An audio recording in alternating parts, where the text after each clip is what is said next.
പ്രിയമുള്ളവരെ, വചനജ്വാല 974 ദിനത്തിലേക്ക് പ്രവേശിക്കുന്ന ഇന്ന് മെയ് 1 ബുധനാഴ്ച എല്ലാവർക്കും സുന്ദരമായ ഒരു സുപ്രഭാതം ആശംസിക്കുന്നു.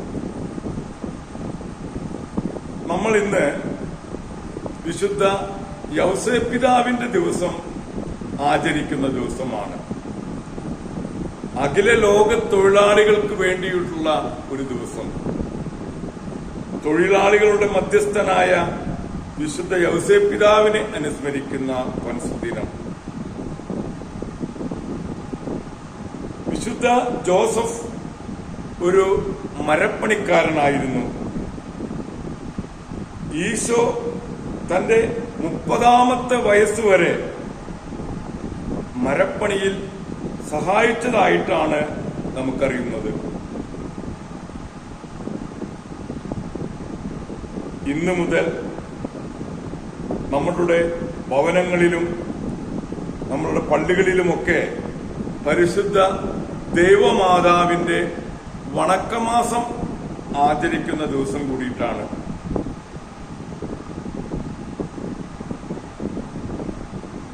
ഈശോയുടെ അമ്മയുടെയും നീതിമാനും വളർത്തു പിതാവുമായ വിശുദ്ധ യൗസേപ്പിതാവിന്റെയും മധ്യസ്ഥം യാചിച്ചുകൊണ്ട് നമ്മൾ ഇന്നത്തെ വചന വായനയിലേക്ക് പ്രവേശിക്കുന്നു. ഇന്ന് നെഹമിയായുടെ പുസ്തകം 10-ാം അധ്യായം 30 മുതൽ ഉള്ള തിരുവാക്യങ്ങളാണ് നാം ശ്രവിക്കുക.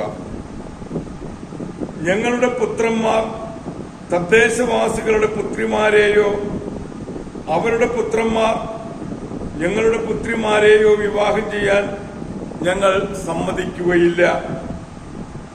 സാപത്തിലോ വിശുദ്ധ ദിനത്തിലോ അവർ ധാന്യമോ മറ്റു വസ്തുക്കളോ വിൽക്കാൻ കൊണ്ടുവന്നാൽ ഞങ്ങൾ വാങ്ങുകയില്ല.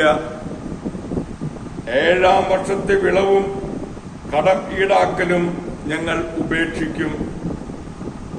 കാഴ്ചയപ്പം, നിരന്തര ധാന്യബലി, നിരന്തര ദഹനബലി, സാപത്തുകൾ, അമാവാസികൾ, നിശ്ചിത തിരുനാളുകൾ, വിശുദ്ധ വസ്തുക്കൾ, ഇസ്രായേലിന് വേണ്ടിയുള്ള പാപപരിഹാര ബലികൾ എന്നിവയ്ക്കും ദേവാലയ ശുശ്രൂഷകൾക്കും വേണ്ടി പ്രതിവർഷം 1/3 ഷെക്കൽ നൽകാമെന്ന് ഞങ്ങൾ പ്രതിജ്ഞ ചെയ്യുന്നു. കൂടാതെ ദേവാലയത്തിലെ ബലിപീഠം, ആ ബലിപീഠത്തിൽ നിയമപ്രകാരം കത്തിക്കാനുള്ള വിറക് കുടുംബക്രമമനുസരിച്ച് പ്രതിവർഷം നിശ്ചിത സമയങ്ങളിൽ സമർപ്പിച്ചു കൊള്ളാമെന്നും ഞങ്ങൾ പുരോഹിതന്മാരും ലേവ്യരും ജനവും നറുക്കിട്ട് തീരുമാനിച്ചിരിക്കുന്നു.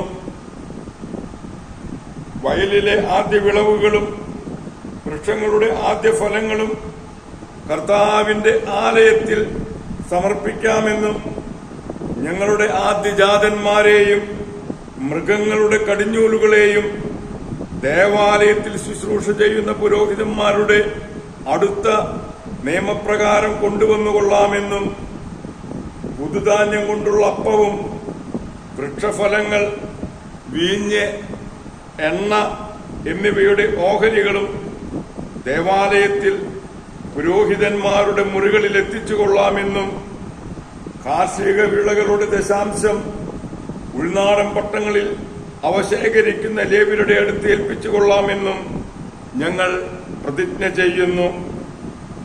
ലേവ്യർ ദശാംശം സ്വീകരിക്കുമ്പോൾ അഹരോന്റെ പുത്രനായ പുരോഹിതൻ അവരോടൊത്തുണ്ടായിരിക്കണം. ലേവ്യർ